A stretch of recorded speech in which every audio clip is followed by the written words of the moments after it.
Satu pagi, Mesa Lucia Evriani Kiroyan merupakan seorang sosiopreneur, yaitu menggunakan pendekatan wirausaha untuk memecahkan masalah-masalah sosial. Ia memberdayakan penghuni penjara untuk membuat baju batik untuk boneka. Nah, keuntungan dari usahanya ini ia sisihkan untuk orang-orang yang membutuhkan.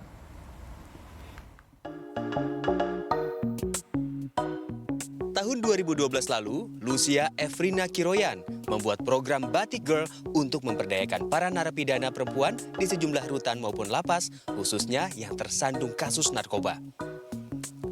Lucy bekerja sama dengan sejumlah lembaga untuk memperkerjakan para napi perempuan membuat baju boneka Batik Girl. Mereka diupah sekitar Rp10.000 hingga Rp12.000 per boneka.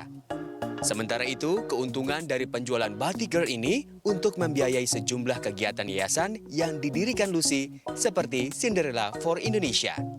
Misalnya, untuk menyantuni orang tua tunggal yang membutuhkan bantuan. Batik Girl ini dijual di pasar internasional. Apa yang dilakukan oleh Lucy sekaligus untuk membuat batik lebih mendunia. Tak jarang, Lucy melakukan roadshow ke sejumlah negara untuk penggalangan dana dan untuk mendonasikan boneka ini pada anak-anak ASEAN yang membutuhkan.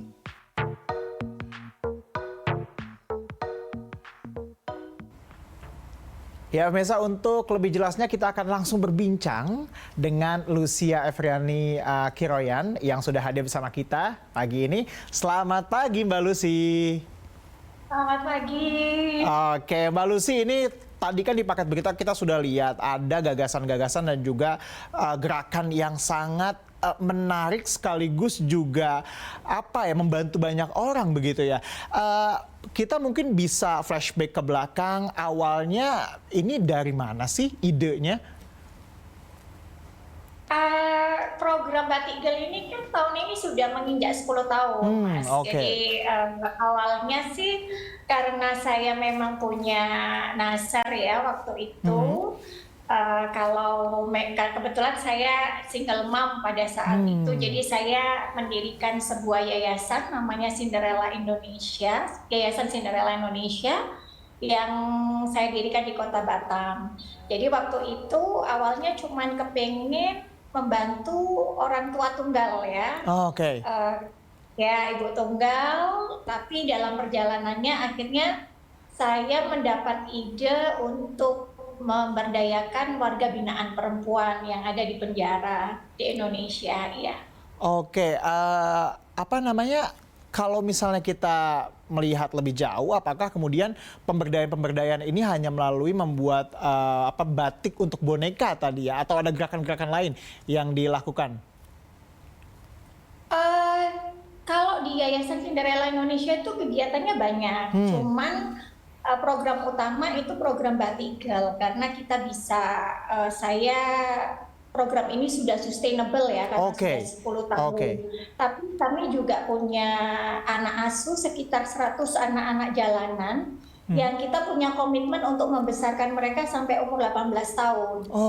Jadi selain itu kita juga ada kegiatan untuk membantu beberapa anak-anak disabilitas, juga napi remaja dan anak-anak refugi, juga ibu-ibu yang dari refugi juga di sini. Oke, artinya bahwa gerakan ini tuh meluas ya. Awalnya tadi dari Mbak Lucy sendiri kan mengalami sebagai single mom, kemudian ingin berbagi ilmu gitu dengan orang lain, kemudian nanti targetnya ditambah jadi anak-anak yang kemudian kurang mampu, kemudian juga ada anak disabel. Begitu ya, Mbak ya. Kalau sampai sekarang itu sudah berapa banyak nih, Mbak, yang dibina oleh yayasan ini? Kalau untuk berapa banyak, Mas bisa lihat di website kami ya, dengan detail, tapi sudah ribuan lebih yang kita sudah berdayakan sampai di seluruh Indonesia ya, itu hitungannya selama 10 tahun ini gitu. Secara detailnya bisa dilihat di website kami di cinderellaindonesia.com. Di situ para pemirsa ya mungkin kalau melihat akan terlihat jelas program-program kami dan juga penerima benefit yang sudah kita berdayakan. Kalau untuk kotanya sendiri tadi kan Mbak Lucy cerita bahwa di Batam nih, begitu awalnya. Kalau sekarang udah kemana aja nih Mbak? Provinsi mana saja?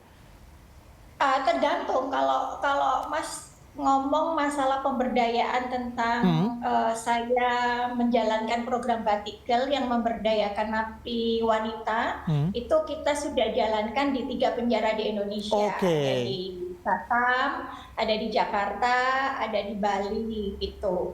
Tapi kalau untuk penerima bonekanya, jadi kami juga ada program membagi-bagikan boneka Batik Girl secara gratis ya untuk anak-anak yang kena kanker, HIV, lalu terkena anak-anak thalassemia dan juga orphanage home itu panti asuhan.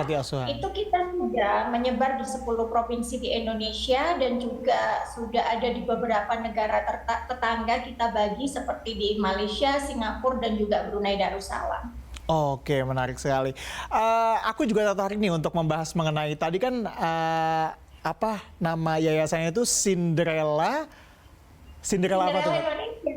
Indonesia. Kenapa dipilih Cinderella nih? Ini lihat backgroundnya ini bisa. Iya, princess gitu ya. Ya, wallpapernya juga Cinderella gitu. Semua pink. Kalau ada kesempatan ke Batam bisa mampir di Cinderella from Indonesia Center. Kita ada centernya. Itu apakah kesukaan pribadi terhadap misalnya Disney, kartun-kartun Disney karena Cinderella gitu, atau ada inspirasi lain untuk penamaan ini, Mbak?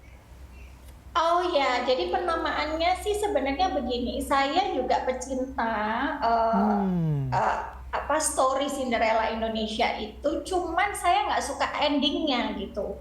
Jadi saya sangat terinspirasi ya bahwa Cinderella bagaimanapun keadaannya dia bergembira, bekerja keras gitu, dia rajin bekerja, dia tidak membenci saudara tirinya dan ibu tirinya walaupun diperlakukan tidak baik gitu.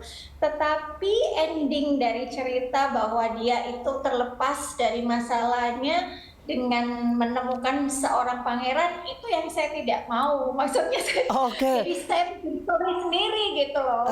Jadi kan saya ini single mom ya. Jadi saya termasuk orang yang di zaman kecil saya itu saya terinspirasi dengan cerita ini gitu, bahwa saya ingin membuktikan bahwa cerita Cinderella Indonesia itu tidak hanya berlaku bahwa kita masalahnya selesai kalau bertemu dengan pangeran, tetapi dalam cerita Cinderella Indonesia ini saya ingin menginspirasi anak-anak muda atau ibu-ibu muda yang mungkin mengalami kegagalannya di masa lalu, itu masih ada kesempatan kita memperbaiki masalah kita sendiri tanpa tergantung kepada laki-laki yang menyelamatkan kita begitu. Itu menarik sekali sih dan juga relevan dengan saat ini ya, bahwa kita harus meng-create Cinderella Indonesia ini bukan ketergantungan bahwa dengan menikahi pangeran itu selesai begitu. Mungkin makanya ini salah satu.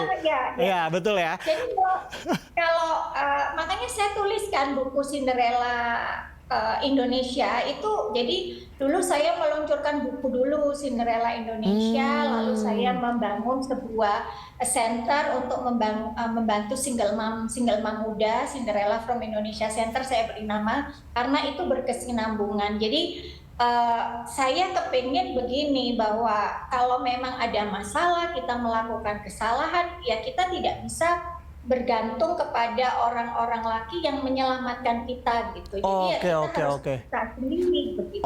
Itu menarik sekali. Mungkin salah satunya, mungkin menjadi salah satu alasannya adalah kenapa kemudian targetnya adalah napi perempuan, begitu ya?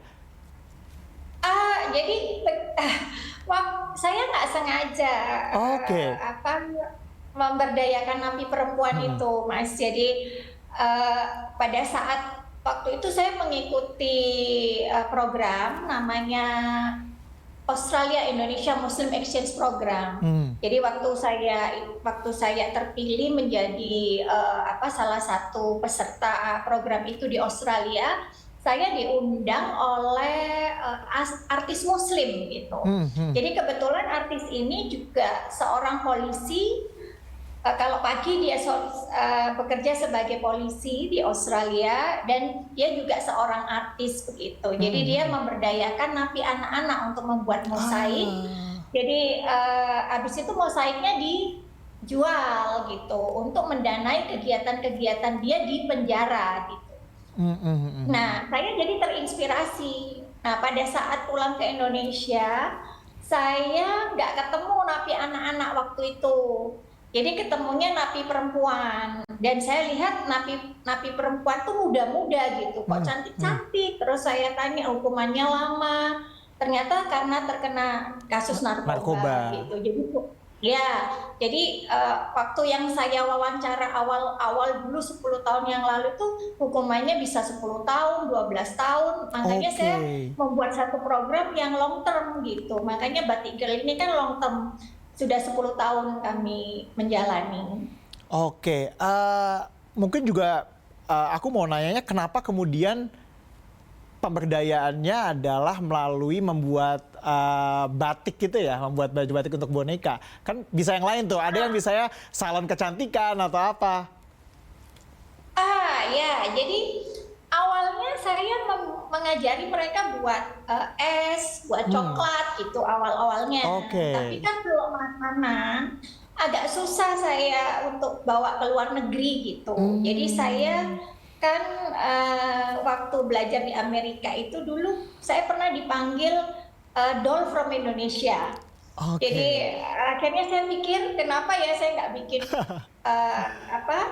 sebuah boneka yang memang mempresentasikan saya gitu, karena saya dulu suka pakai baju batik gitu kan.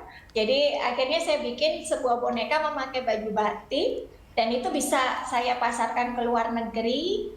Dan yang terutama sih tujuan untuk membuat baju batik boneka itu lebih kepada art terapi gitu. Jadi kalau Mas lihat bukan masalah bonekanya ya atau model bajunya, tetapi proses untuk membuat itu adalah sebuah treatment di mana itu bisa mengurangi stres, lalu mengurangi gejala ketergantungan terhadap narkoba, itu bisa rilis kalau mereka melakukan kegiatan-kegiatan membuat boneka Batik Girl ini. Oke, itu menarik sekali ya, bahwa sekali dayung 2-3 pulau terlampaui gitu ya. Ini juga sebagai pemberdayaan sekaligus juga ada terapi, ada unsur-unsur terapi di sana. Tadi kan Mbak Lucy juga bilang ya, ini sudah dibawa ke luar negeri gitu. Ke negara mana saja sejauh ini nih? Yang pasti sih Singapura ya, karena dekat dari kota Batam begitu. Lalu kita waktu itu ASEAN ya, memang targetnya yang paling dekat ya Singapura, Malaysia sama Brunei. Cuman karena saya juga beberapa kali memenangkan grand competition dari pemerintah Amerika dan Australia, sehingga saya juga bisa mempromosikan boneka Batik Girl di Australia dan Amerika. Oke, kalau terkait dengan langkah-langkah selanjutnya nih, goals-nya apa lagi sih yang ingin dicapai Yayasan Cinderella Indonesia, khususnya misalnya kalau untuk Batik Girl ini, apakah ada negara-negara tujuan ekspansinya nih? Oh ya pasti.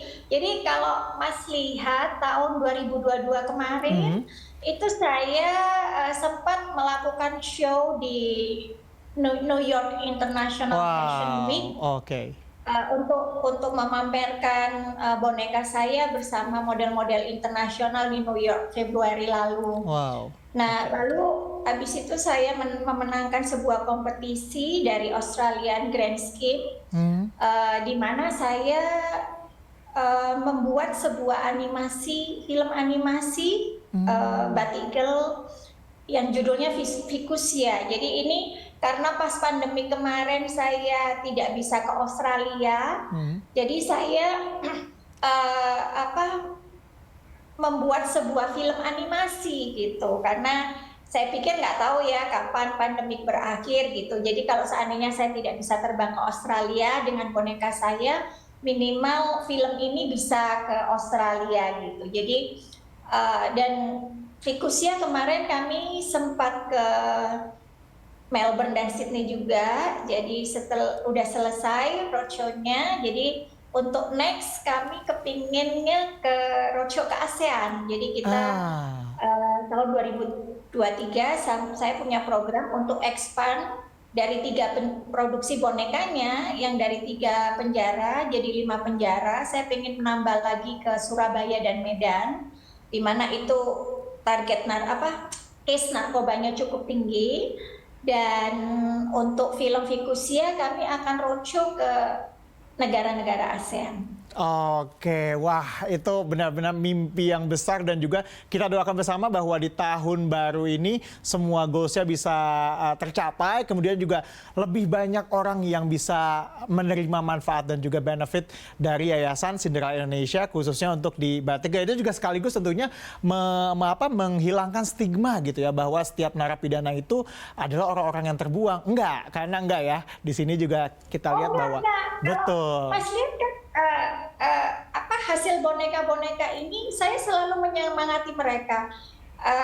Ini setelah 10 tahun ya, saya menyadari kalau seandainya boneka Batigel itu kan setiap boneka berbeda-beda, tidak ada yang sama. Jadi kadang-kadang saya bisa melihat mood mereka. Kalau bonekanya lagi jelek, oh ini berarti moodnya lagi, mereka moodnya lagi nggak bagus gitu kan. Jadi saya bilang sama mereka bahwa boneka-boneka ini akan menemani anak-anak kanker, anak-anak yang mereka mungkin tidak punya family. Jadi saya pengen bonekanya itu dibuat sebaik mungkin gitu. Jadi saya menyemangati mereka bahwa walaupun mereka di penjara, mereka tetap bisa berkontribusi ya positif kepada, mungkin orang tidak akan percaya, tetapi bisa saya buktikan selama 10 tahun bahwa dari hasil boneka yang mereka kerjakan, saya bisa menghidupi banyak program untuk anak-anak jalanan, untuk anak-anak disabilitas, juga untuk anak-anak kanker. Jadi jadi kebermanfaatan itu ya. Oke, terima kasih Mbak Lucia atas dialog kita pagi ini, sungguh mencerahkan kita, dan juga kita doakan semoga sukses terus, dan juga semoga langkah-langkah selanjutnya bisa dimudahkan dan juga terwujud semuanya. Terima kasih Mbak Lucia. Dan pemirsa, usai jeda kami akan menghadirkan berbagai informasi menarik lainnya. Tetaplah bersama kami.